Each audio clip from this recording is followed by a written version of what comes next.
श्री शिवाय नमस्तुभ्यम। नमस्कार दोस्तों, स्वागत है आपका अपने यूट्यूब चैनल पूजा और उपाय में।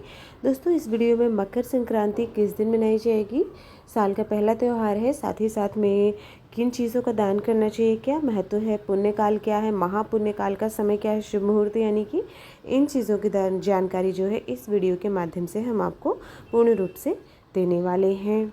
मकर संक्रांति जो होती है वो जब ग्रहों के राजा सूर्यदेव धनु राशि से निकलकर मकर राशि में प्रवेश करते हैं, तब जो है मकर संक्रांति का पर्व मनाया जाता है। ये त्यौहार जो है 14 जनवरी या 15 जनवरी को ही पड़ता है और 2025 में 14 जनवरी को मकर संक्रांति मनाई जाएगी। इस दिन गंगा स्नान और दान व पूजा पाठ करने से साधक के जो है भाग्य में वृद्धि होती है। इसे अलग अलग जगहों पर अलग अलग मान्यताओं से मनाया जाता है। इसे खिचड़ी का त्यौहार भी कहते हैं। इस दिन खास चीज़ों का दान करने से जो है कार्यों में आ रही बाधाएं, कुंडली में जो दोष होते हैं, आर्थिक समस्याएं होती हैं, इन सब चीज़ों से छुटकारा मिलता है। और विषकुंभ योग, पुनर्वसु नक्षत्र, बालव कालव जैसे शुभ योग भी इस दिन जो है बन रहे हैं इस मकर संक्रांति के पर्व के दिन। तो आइए जान लेते हैं कि कब पड़ रहा है, क्या मुहूर्त वगैरह है।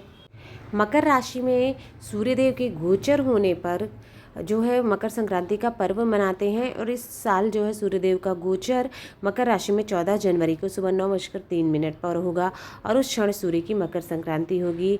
इसमें उदया तिथि की मान्यता नहीं देखी जाती है और मकर राशि में जब सूर्य जाते हैं तो उसकी मान्यता होती है। तो इसलिए 14 जनवरी को मकर संक्रांति यानी मंगलवार को मनाया जाएगा, ना कि 15 जनवरी को। इस बार जो है उसका आपको ध्यान रखना है कि देश भर में मकर संक्रांति 14 जनवरी को ही मनाना उत्तम होगा। और मुहूर्त क्या क्या है, स्नान कब करना चाहिए, दान कब करना चाहिए। तो 14 जनवरी को मकर संक्रांति का पुण्यकाल मुहूर्त सुबह 9 बजे से शाम 5:46 तक है, यानी कि पूरा दिन आप स्नान दान पुण्य आदि कर सकते हैं, वो पुण्यकाल होगा। जबकि महापुण्यकाल अगर आप देख रहे हैं तो महापुण्यकाल सुबह 9:03 से ही सुबह 10:48 तक रहेगा। यानी महापुण्यकाल जो है वो 1 घंटा 45 मिनट तक रहेगा, जबकि पुण्यकाल जो है 8 घंटे 42 मिनट तक है। यानी पूरे दिन पुण्यकाल जो समय बताया उस बीच में रहेगा, आप दान पुण्य कर सकते हैं। महापुण्यकाल में इसका महत्व अधिक होता है। जो 1.5 घंटे का लगभग का समय आपको बताया है वो समय में यानी 9:03 से 10:48 तक सुबह महापुण्यकाल है, उसमें आप स्नान दान कर सकते हैं। इसके अतिरिक्त क्योंकि बोला जैसा आपको वो पुण्यकाल पूरे समय तक चलेगा और आप महापुण्यकाल में 9:03 से 10:48 तक स्नान और दान करें, यह समय बहुत अच्छा माना जाएगा। तो आप अपने हिसाब से कर सकते हैं। महापुण्यकाल में करें तो समय अगर मिल जाता है तो बहुत अच्छा है, नहीं तो पूरा दिन शाम को 5 बजे तक ये रहेगा तो आप कर सकते हैं। इसके साथ ही विशेषता क्या है इस बार की मकर संक्रांति की, तो इस बार जो मकर संक्रांति का नाम है वो महोदर है और इस दिन सूर्यदेव पश्चिम दिशा में गमन करेंगे। इस बार सूर्यदेव का वाहन बाघ है और उपवाहन अश्व है।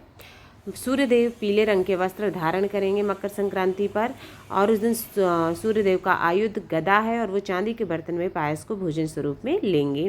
मकर संक्रांति पर सूर्यदेव की दृष्टि वायव्य कोण यानी कि उत्तर पश्चिम दिशा की ओर रहेगी। इस बार की मकर संक्रांति की ये कुछ खास विशेषताएं हैं। आप मकर संक्रांति पर दान का विशेष महत्व है, तो क्या दान हमको करना चाहिए मकर संक्रांति के दिन। तो इस दिन जो है स्नान दान 14 जनवरी को आप पूरे दिन कर सकते हैं। पुण्यकाल सुबह 9 से महापुण्यकाल जो है सुबह 9 बजे से लेकर के 9:03 से 10:48 तक रहेगा। इसके बीच में दान करते हैं तो बहुत अधिक पुण्य मिलता है। और इस दिन दान करने से होता क्या है कि जीवन के कष्ट, दुख, दर्द, परेशानियां आदि दूर हो जाती हैं और सूर्य और शनि देव का आशीर्वाद प्राप्त होता है। आमतौर पर मकर संक्रांति पर तिल, गुड़, चावल, चिवड़ा, दाल, रुपए, पैसे आदि का दान करते हैं।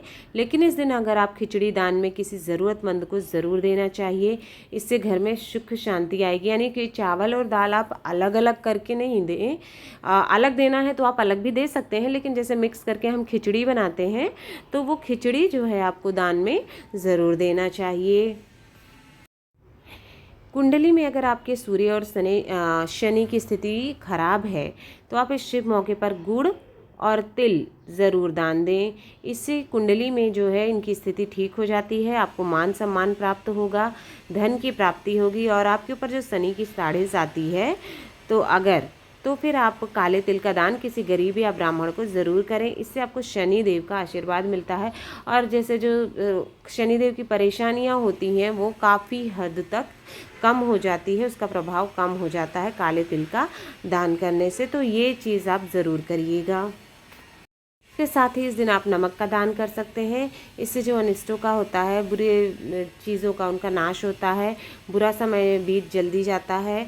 और नए वस्त्रों का भी आप दान करना चाहिए अगर आपकी सामर्थ्य है तो। इससे परिवार के लोग हमेशा जो है स्वस्थ रहते हैं। अगर आपकी सामर्थ्य हो तो नया वस्त्र आप खरीद लें और किसी ज़रूरतमंद को भी या किसी को भी आप दान दे सकते हैं। इस दिन अगर संभव हो सके तो आपको घी का भी दान देना चाहिए। इससे श्रेष्ठ फल प्राप्त होता है, माँ लक्ष्मी की कृपा प्राप्त होती है, शरीर निरोगी रहता है। किसी भी गरीब व्यक्ति को आप 7 तरह के अनाज का दान कर सकते हैं। इससे क्या होता है, माँ अन्नपूर्णा आपसे प्रसन्न होकर आपका अपना आशीर्वाद देंगे और घर में कभी भी अन्न की कमी नहीं होती है, जिसे हम सप्तधान कहते हैं, है ना।